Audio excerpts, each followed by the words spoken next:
Después de haber visto las acciones básicas de control, proporcional, integral, derivada, el control PID y las formas de ajustarla, vamos a ver ahora algunos aspectos prácticos que no son exactamente el ajuste, se desvían en algunos casos un poco de lo que es el control PID puramente teórico, lineal, en algunos casos no tanto, pero que son muy importantes para que al final un sistema controlado con un PID funcione bien, en casos que tienen mucha relevancia práctica. Y también un poco hablar de cómo se realizan hoy en día los controles PID, aunque es una cosa que vamos a ver solo un poco superficialmente, que tengáis una noción, pero para verlo en detalle pues tendríamos que analizar sistemas no solamente en tiempo continuo, sino también en tiempo discreto, sistemas muestreados, ¿vale? Porque es la realización digital por un computador. Sobre todo esto hay una lectura previa que tenéis y que si los que estén viendo el vídeo recomiendo que lo paren y primero hagan la lectura previa, ¿vale? Y hay un test también después de la lectura previa, si quieren lo pueden hacer, como se pueden repetir varias veces y luego ya pues ver la clase que va a ser un poco contar esas cosas que hay en la lectura. No, ni siquiera todas, alguna un poco por encima, otras un poco más detalle, ¿vale?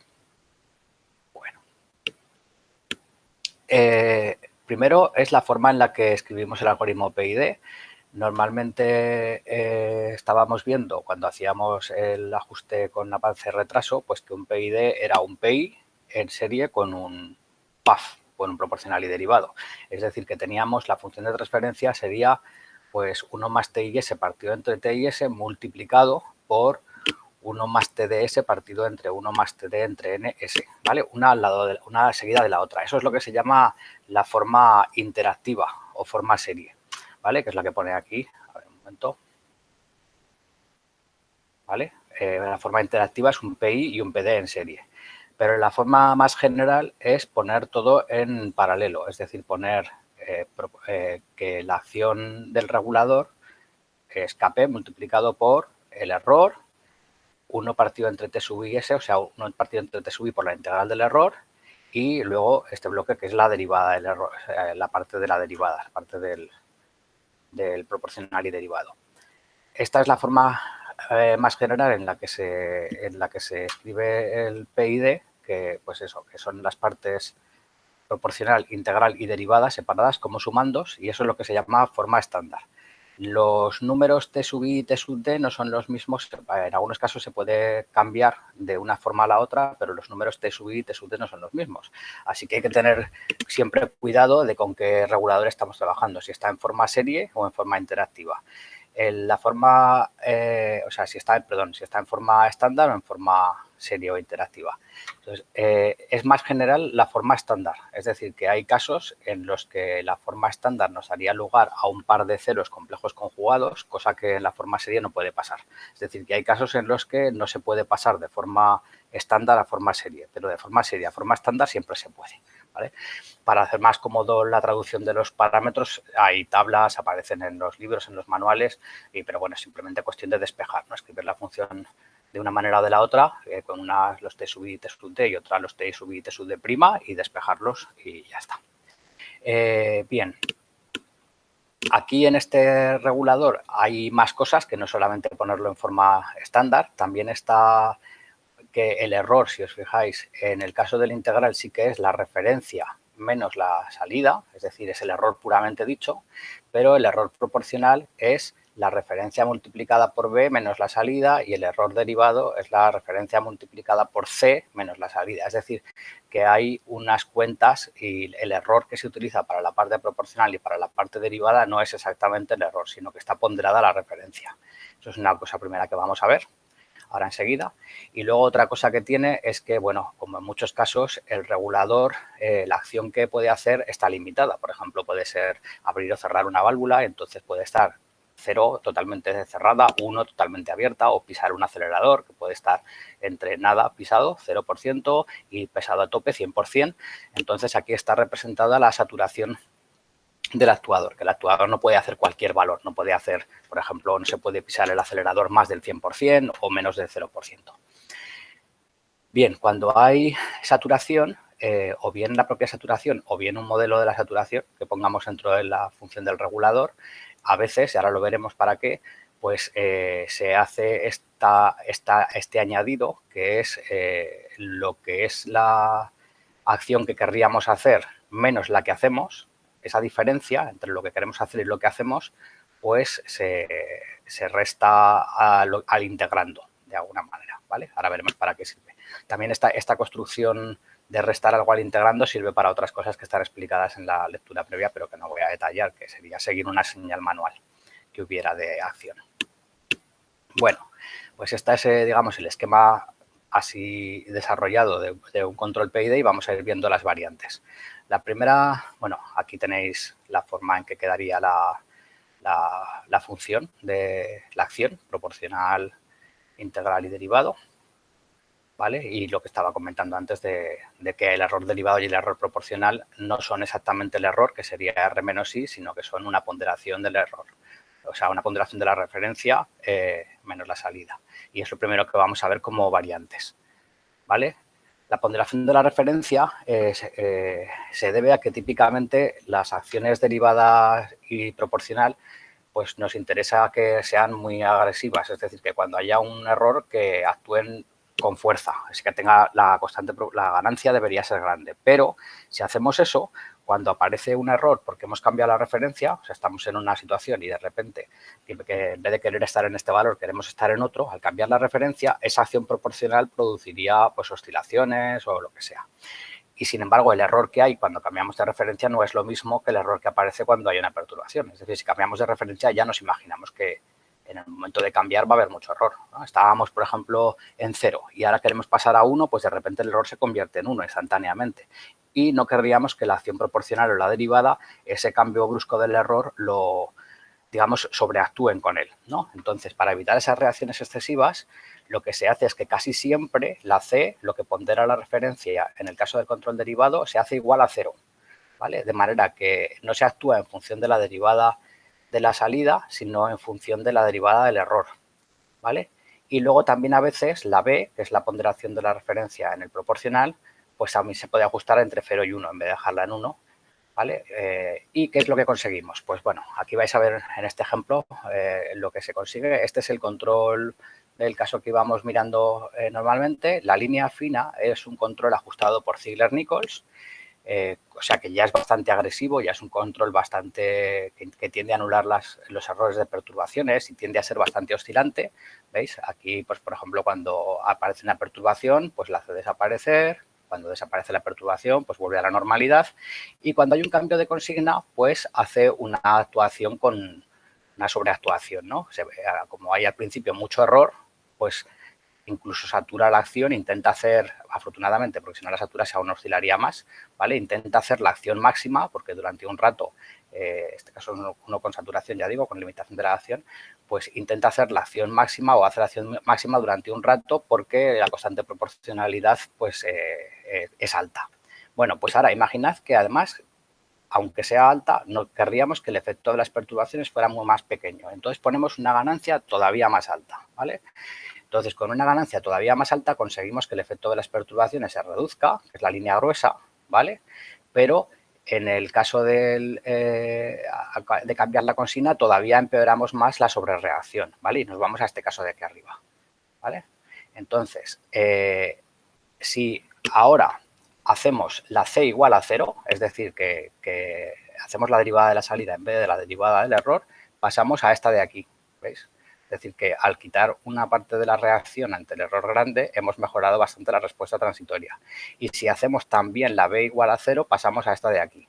Es decir, que con esos parámetros C y B podemos, manteniendo la respuesta, que puede ser interesantemente agresiva ante los cambios en las perturbaciones, podemos ajustar la reacción ante cambios en la consigna para que no sea tan brusca, ¿vale? Normalmente se hace lo de C igual a 0 y entre C y B, pues depende del tipo de sistema que sea, ¿no? Si esto sería con B igual a 1 y esto con B igual a 0, pues se puede poner B igual a 0,5, está por el medio. Pero digamos que tenemos un nuevo parámetro de ajuste y a este tipo de reguladores se les llama reguladores con 2 grados de libertad, porque digamos que se puede ajustar independientemente qué es lo que hace el control con las perturbaciones y lo que hace con la referencia, ¿vale? Lo de llamarle tienen nombres en la literatura. Por ejemplo, cuando C es igual a 0 se habla de control PI-D, que quiere decir que es proporcional e integral del error y derivada de la salida, ¿vale? Y cuando sería B igual a 0, pues a veces se llama I-PD, que es integral del error y proporcional derivado de la salida. Bueno, nombres que tienen.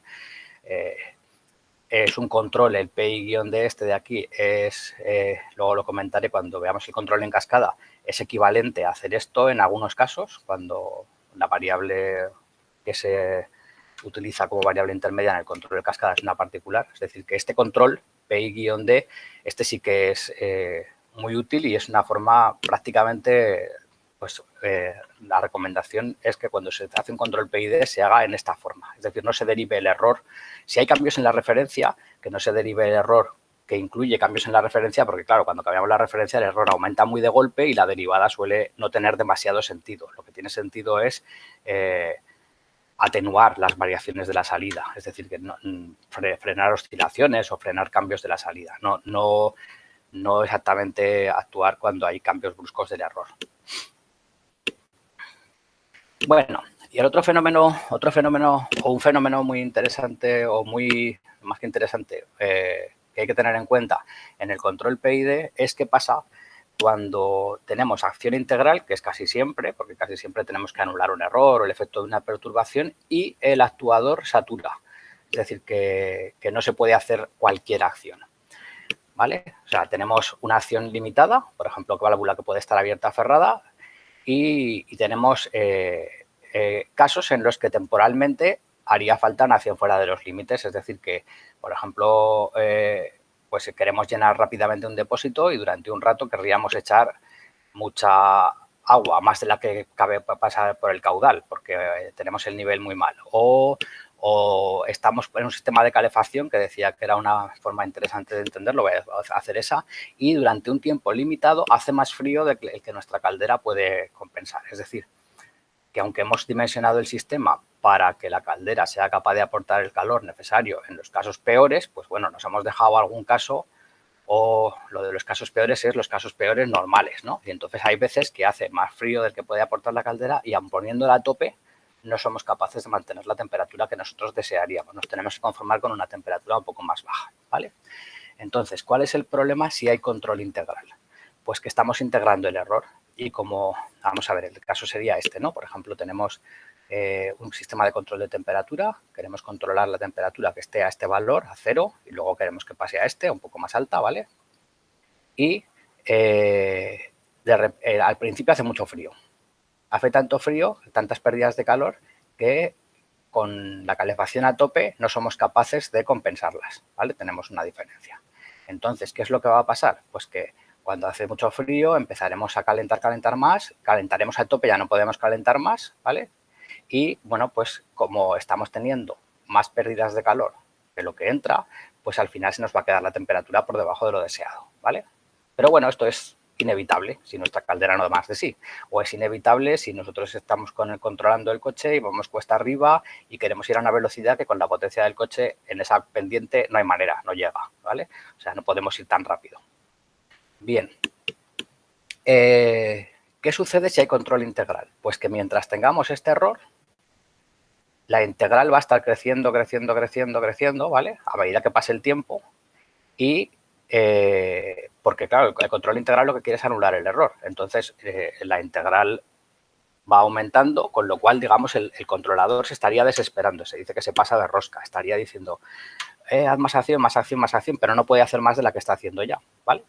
Entonces, ¿qué sucede por culpa de esta acumulación de la integral? Pues sucede que en el momento en que desaparece la perturbación o se reduce, ¿vale? Aquí empezamos, claro, estamos haciendo la acción a tope, entonces empezamos a calentar, ahora sí, porque ahora estamos calentando más de lo que perdemos, empieza a subir la temperatura. Un control inteligente aquí se pararía, diría, vale, ya he llegado a la temperatura que quiero, que es esta, me paro. Y sin embargo nos encontramos este fenómeno, que cuando ya hemos llegado a la temperatura seguimos calentando a tope. Nos pasamos de la temperatura y seguimos calentando a tope. Y nos pasamos un montón de la temperatura y seguimos calentando a tope. ¿Por qué? Pues porque la acción integral que se había acumulado muy grande dentro del control proporcional integral y derivado, la integral es muy alta, ¿vale? Y aunque ahora tengamos un error proporcional y derivado que me digan deja de calentar, el integral todavía les puede. Todavía dice, no, que es que, o sea, digamos que es como rencoroso. Llevaba muchísimo rato esperando, pues ahora voy a calentar todo lo que tenía que esperar, lo que estaba esperando. ¿Hasta qué momento? Pues hasta que el error proporcional y derivado son lo suficientemente grandes y han estado tanto rato restando que la integral empieza a bajar a valores normales y entonces nos damos cuenta de lo que pasa y por fin bajamos. Entonces, fijaros, este transitorio es un espanto, ¿vale? Es decir, hemos tenido una sobretemperatura durante un buen rato y además muy alta, ¿debido a qué? A que el integrador se había pasado de rosca. Y durante este rato, en el que no podíamos hacer nada más que lo que hacíamos, pues el integrador se ha enfurruñado y se ha empeñado en hacer luego una acción que no corresponde, ¿vale? Y lo mismo, bueno, pues aquí pasa en menor medida cuando cambiamos la referencia, pues queremos hacer una determinada acción, pero como no la podemos hacer tal cual, pues el integrador se pasa y luego tarda un poco más de rato en volver, pero sobre todo se ve en este caso, ¿vale? Aquí también hay un efecto de wind-up, ¿vale? Pero se ve más en este caso. O sea, que el efecto de wind-up lo veis que aquí cuando ya llegaba la referencia, ¿vale? En lugar de empezar a bajar la acción, ¿vale? Sigo manteniendo acción máxima y me paso innecesariamente, pues porque la integral todavía tiene que bajar. Lo que pasa es que en este caso no. En un transitorio no suele pasar lo mismo que cuando hay una situación en la que hay una carga excesiva.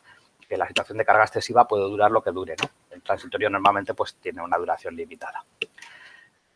Vale, ¿cómo se arregla el wind-up? Pues hay varias maneras. Una era con reguladores analógicos en vez de digitales. En realidad es del revés la cosa. O sea, cuando los reguladores eran analógicos, la integral, por ejemplo, era la carga de un condensador. Entonces, bueno, pues cuando ya está cargado del todo ya no puede integrar más. Pero cuando pasaron a hacerse digitales, pues la integral es el valor de una variable y eso puede valer hasta infinito.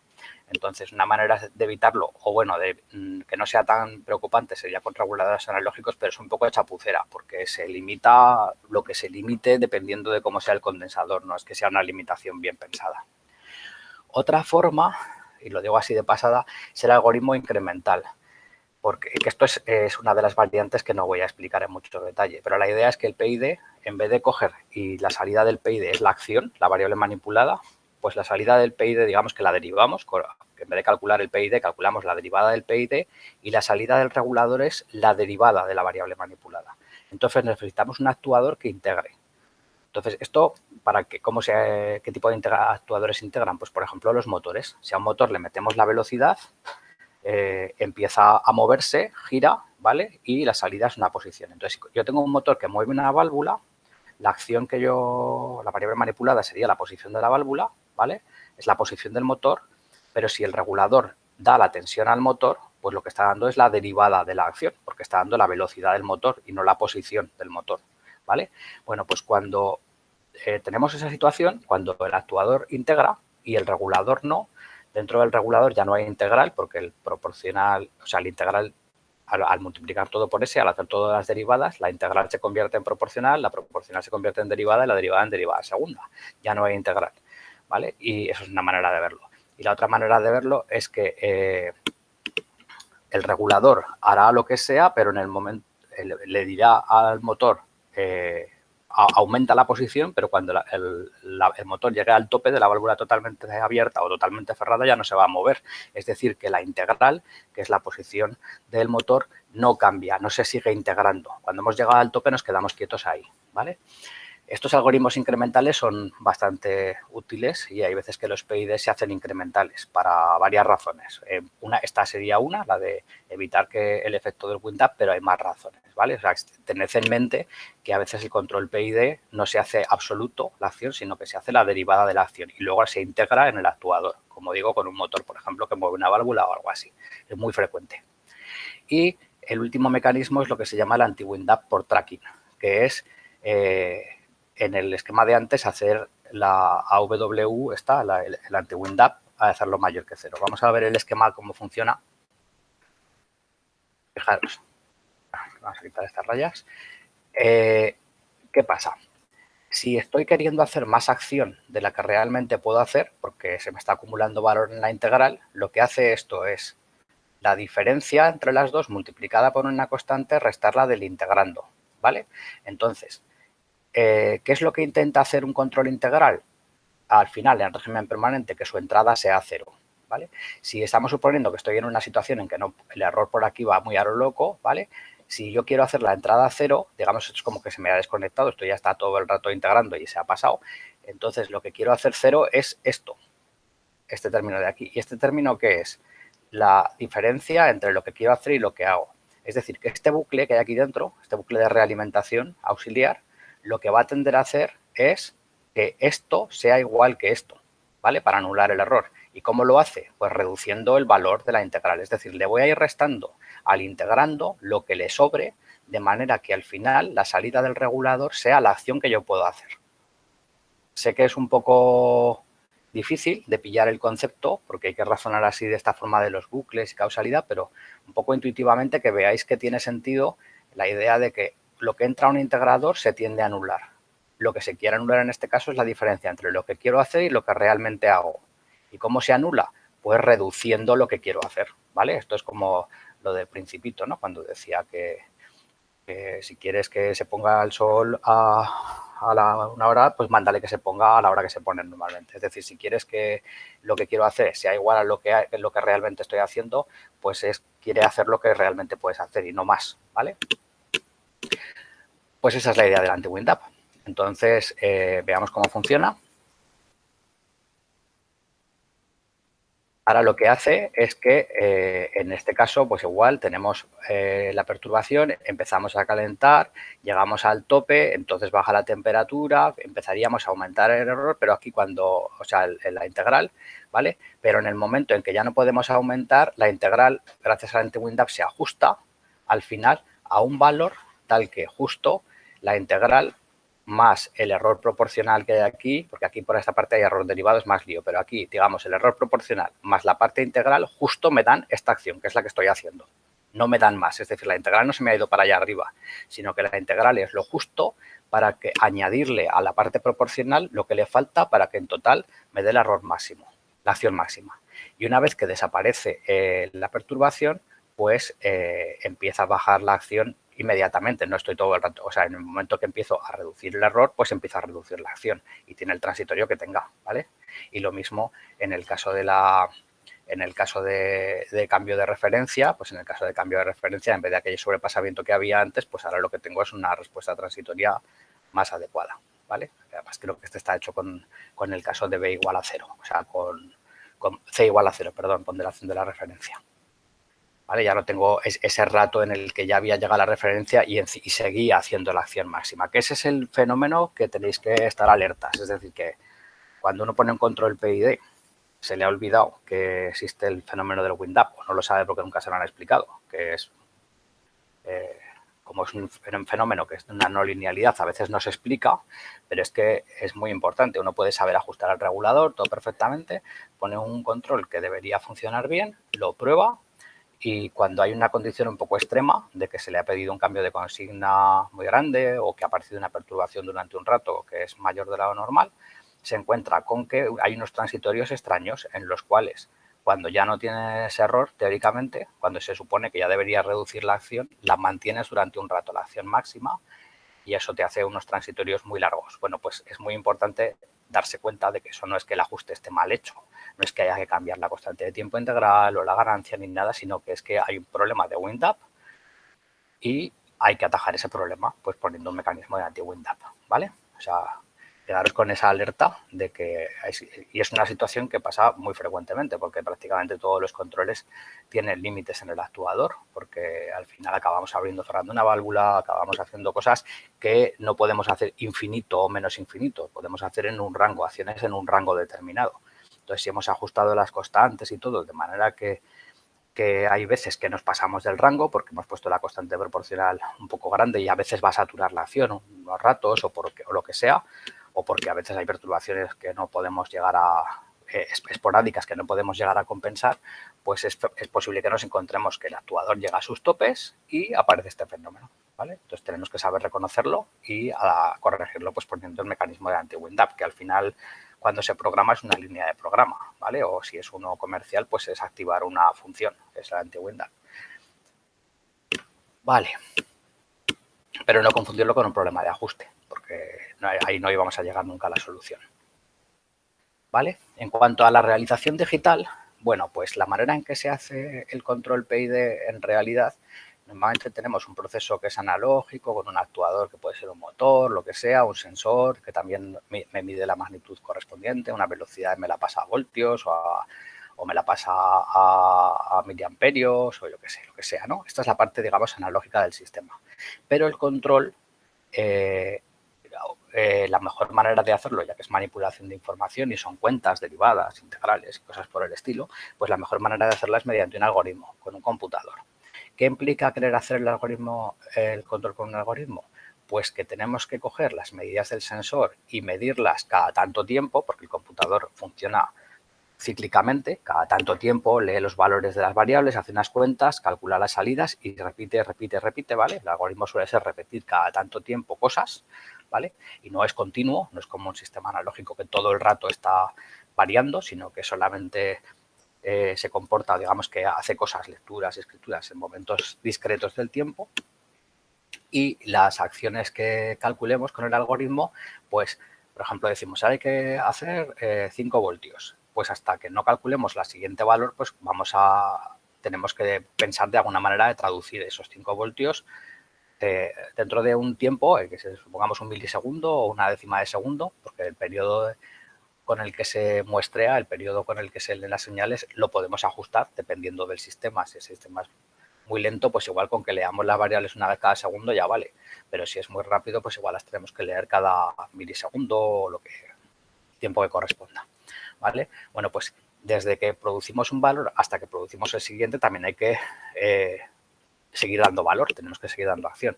Y eso es lo que se llama la conversión digital analógica. O sea, analógico digital de un valor continuo que lo leemos y lo convertimos en un número con el que hacemos unas cuentas y el resultado de las cuentas lo calculamos en un momento, pero hasta que calculemos el siguiente valor, pues tenemos que seguir dando un valor continuo.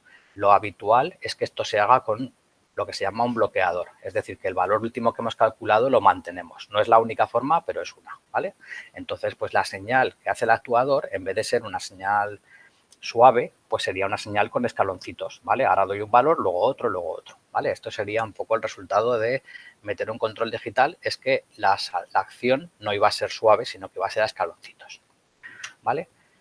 Bien, el algoritmo, ya digo, lo he dicho un poco, lo que hace es leer las entradas, cuál es la referencia, cuál es la variable medida, lo que sea, calcular la acción, pues proporcionar al error, a la diferencia esta, más la integral que se acumularon en una variable, lo que haga falta, ¿no?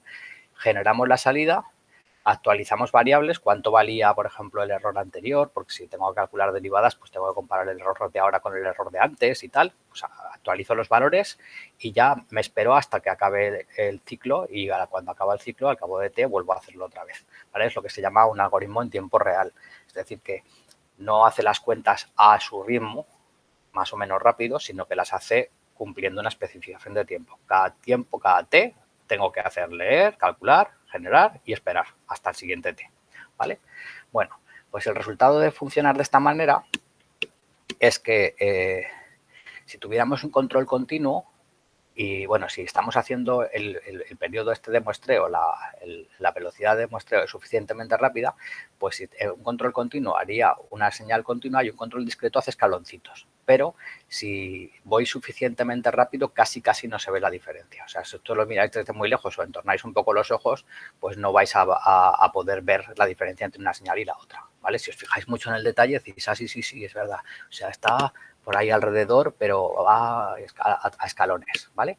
Esto la acción, aquí se ve, pero como luego esta acción, esta sucesión de escalones, la metemos en un actuador y un proceso que al final se comporta como un filtro paso bajo, pues ahí ya no se ven escalones, porque lo que estamos haciendo es meter como entrada al proceso, a la variable manipulada, en vez de meterle una señal continua, le metemos escaloncitos, irá respondiendo con su transitorio de uno a otro, con lo cual al final la respuesta, pues obviamente es suave. Aunque tengamos un control digital, la respuesta es suave.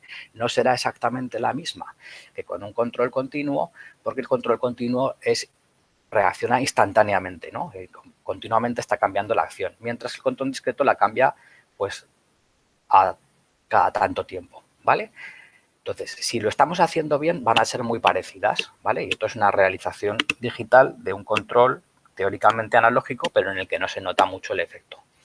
Simplemente que sepáis pues, que cuando uno hace control por computador, una de las cosas que hay que preocuparse es de cuánto tiene que valer esta T, o si esta T tiene que ser muy pequeña y no la puedo hacer muy pequeña, de qué manera hago el diseño para que me sigan funcionando las cosas. Porque obviamente si aquí la T fuese demasiado grande, la acción sería unos escalones pero mucho más bruscos y entonces la salida ya no sería tan parecida a la salida de un sistema continuo. Es más, si la T es demasiado grande, solamente por ese mismo efecto un sistema que era en continuo hubiera sido estable, en discreto o controlado por computador se podría llegar a hacer inestable. Es decir, que no es trivial en general, pero si se puede coger tecnológicamente la T que necesito es del orden de centésimas de segundo, por ahí, no hay ningún problema con que un regulador PID realizado por un autómata programable o por un módulo de un autómata programable, pues haga este algoritmo y parezca como si fuera continuo. Eso es lo que se llama muestreo rápido, ¿vale? Es decir, que penséis que en muchos casos para el control de procesos, dado que la velocidad a la que funcionan los ordenadores ahora, pues esto es una manera de realizar el control perfectamente válida y que es prácticamente equivalente a estar trabajando en continuo, con lo cual, aunque no sepáis de control por computador propiamente dicho, ¿vale? Que sepáis que si hacéis el control como analógico, el resultado que tenéis se puede imitar con un computador sin que se llegue a notar el problema, el efecto, ¿vale? ¿De qué tipo son las cuentas que hace este algoritmo? Pues así, pues proporcional es KP por la referencia menos la salida. O sea, esto es el tiempo. Pues entonces, si yo estoy leyendo la referencia KT, ¿vale? Pues he leído la referencia en el instante T, 2T, 3T, ¿vale?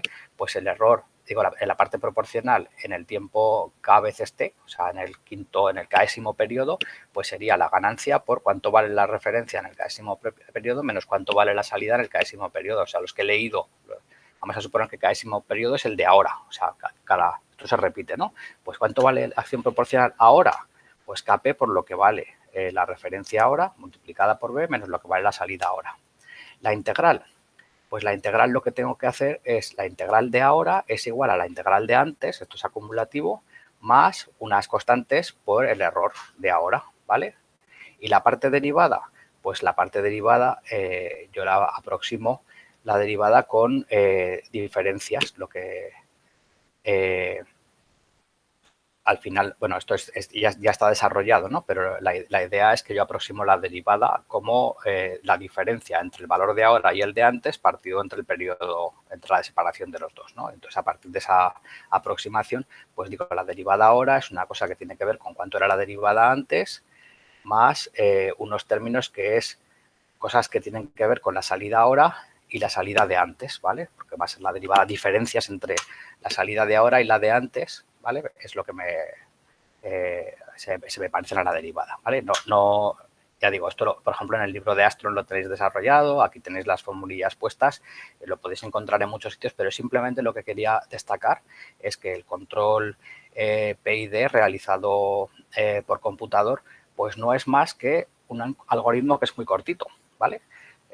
Leo las entradas que me interesen, variable controlada, la referencia, hago unas cuentas que son de este estilo, ¿vale? Unas cuentas muy fáciles, no es un algoritmo sofisticado ni raro, y con eso calcularía la acción que tengo que hacer, la pongo en la salida y me espero, ¿vale? O sea, son programas de los que ocupan media página, no es un programa de ordenador complicado, ¿vale? Lo que pasa es que en estos programas el comportamiento depende de cuánto vale la KP, la TD, la TI, el periodo de muestreo, o sea, depende del valor de esos parámetros que el sistema funcione perfectamente o que sea inestable, o que tenga wind-up, o lo que sea. El wind-up pues sería una línea más añadida aquí, ¿vale? Entonces, es un programa muy corto, pero que muy poca gente entiende y sabe hacer bien. A veces a veces simplemente hay que ajustar los parámetros, ese problema de ajuste, y a veces hay que hacer el programa. Entonces, daros cuenta que el conocimiento de cómo se hace el ajuste y un poco de cómo funciona el control es el que realmente es importante aquí, más que la informática propiamente dicha, ¿vale? Este es el típico caso en el que funciona el chiste de que alguien va oye, que tengo un problema con, pues yo qué sé, el chiste en realidad es que no me funciona el ordenador y no sé qué, y uno va ahí para arreglarlo y toca cambiar una cosilla, nada, un minuto, y la factura 100 euros. Y dice otro, hombre, 100 euros, pero o sea, está aquí, nada, 2 minutos. Dice, a ver, dame la factura desglosada. Y dice, vale, pues apretar el tornillo correspondiente, 1 euro. Saber qué tornillo había que apretar, 99 euros. ¿Vale? Pues lo mismo. Uno hace un programa informático de páginas web y le pagan a peso. Cuántas líneas de código hay, etcétera. Si uno hace un programa de estos, hace un programa que es una carilla y a lo mejor pues cobra, yo qué sé, por poner una cosa así realista, en un caso pues igual 10.000 euros. Entonces le dirían, pero bueno, si se has escrito 10 líneas de texto, que son de código, ¿me las cobras a 1.000 euros? Y dice, no, no, no, te las cobro cada una a 10 céntimos. Lo que pasa es que saber qué líneas había que escribir y cuánto valen es lo que vale mucho dinero.